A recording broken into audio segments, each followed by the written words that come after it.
Buenos dias and happy Friday, everybody. I'm Isabel Rosales in for Coy Wire, and I'm so excited to be with you for another episode of the best 10 minutes in news.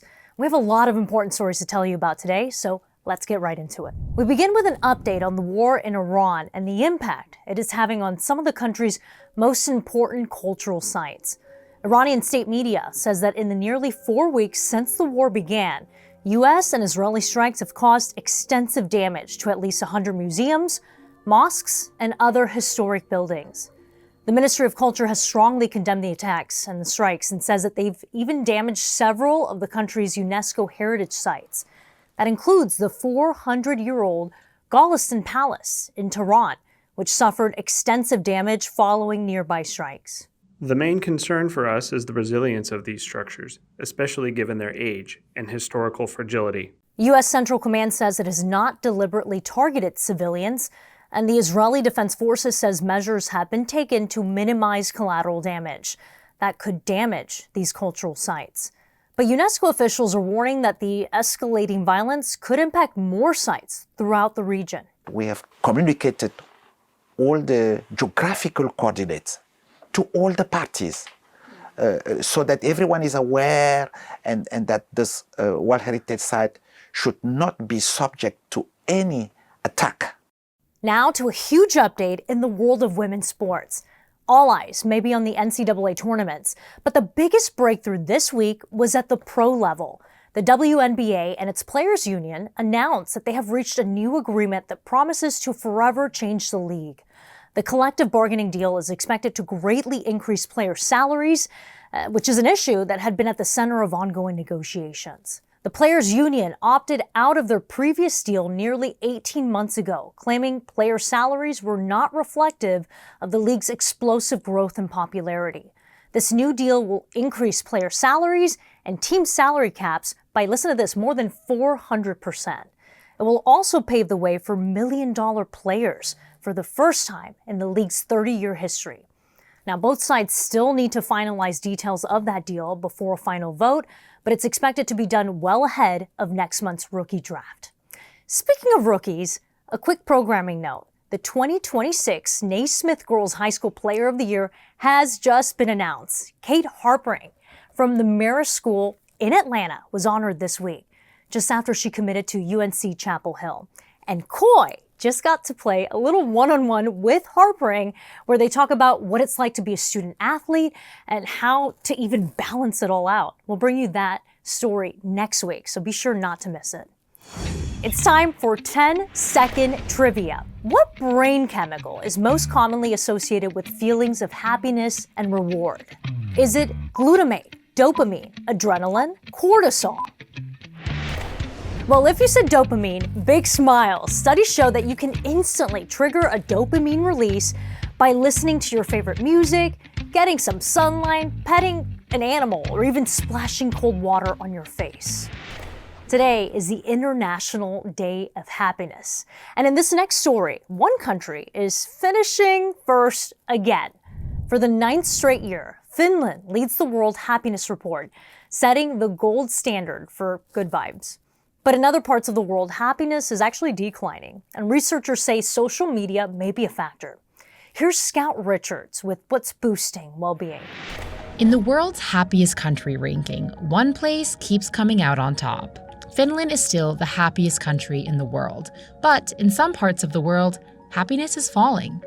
Gallup just released its annual World Happiness Report, and for the 9th year in a row, Finland ranked number 1. Iceland and Denmark are right behind it. And Costa Rica hit the highest ranking ever for a Latin American country, 4th. The US didn't even make the top 20. In fact, for the 2nd year in a row, no English-speaking country cracked the top 10. The rankings are based on years of surveys from more than 140 countries, looking at things like income, social support, life expectancy, and corruption. But this year, researchers pointed to another factor that could impact happiness among young people: social media use. They say it could be contributing to falling happiness among young people, particularly those spending 5 hours or more a day on social media. And it's not just how much time people spend, but how they use it. Messaging and staying connected is linked to higher well-being, while endless scrolling and algorithm-driven feeds are tied to lower life satisfaction. So, no matter where you are, a little less screen time could do some good for your well-being. This Women's History Month, we've been spotlighting some of the lesser-known trailblazers who created positive change in our world. Today, we're introducing you to Jung Kwon. She's the director of a historic Buddhist temple complex in South Korea, which, by the way, is an accomplishment in its own right, as male monks vastly outnumber nuns in most Buddhist colonies. But Kwon has gained world-renowned appreciation for her cooking and innovative ways of encouraging people all over the world to eat a more plant-based diet. Check this out. This is the home of Buddhist monk Jung Kwon. She's putting the spotlight on Korean temple cuisine, where food is deeply connected to spiritual practice. 수행자는 맑고 청정한 마음을 가지기 위해서 비건, 채소 음식, 야채 음식을 먹습니다. 저와 인연이 있는 모든 세계에 있는 음식을 하는 사람이나 음식을 먹는 사람이나 함께 이루어지는 공덕으로 그거를 저는 메시지를 전달하고 있습니다. Jong's plant-based masterclass begins here in the temple garden. 정관 스님을 처음 뵀을 때, 와, 이분은 천재다. 재료 하나를 가지고 이 채소로 어떻게 이런 음식을 만드시지? 어떻게 이렇게 다양하게 베리에이션 하시지? 되게 놀랐었어요. 500년 된 탱자나무. Sí, possible? 먹어봐도 솔트. 쌀. 솔트. 음식은 정신적인 에너지와 육체적인 에너지를 연결시켜주는 고리가 음식이라고 저는 생각을 합니다. 산에서 식재료를 구하고 밭에서 농사를 짓고 양념을 넣어서 묻혀서 음식을 만들 때 위에서 유를 창조해 나가는 그 과정이 내가 수행을 하는 과정과 똑같아 해서 그리고 깨달음의 거의 70%가 먹는 거에 있다고 생각합니다. The monk hopes the chefs bring some temple cooking philosophy home with them and reimagine it in new ways. 그래서 파인다이닝이 그 셰프들이 갖고 있는 또 자기의 체험과 그걸 통해서 완전한 자기를 보여주는 거잖아요.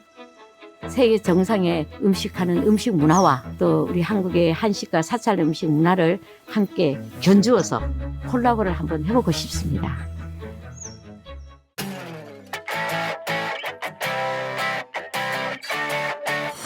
Today's story getting a 10 out of 10. You shouldn't have fucked with the Santos Vagos.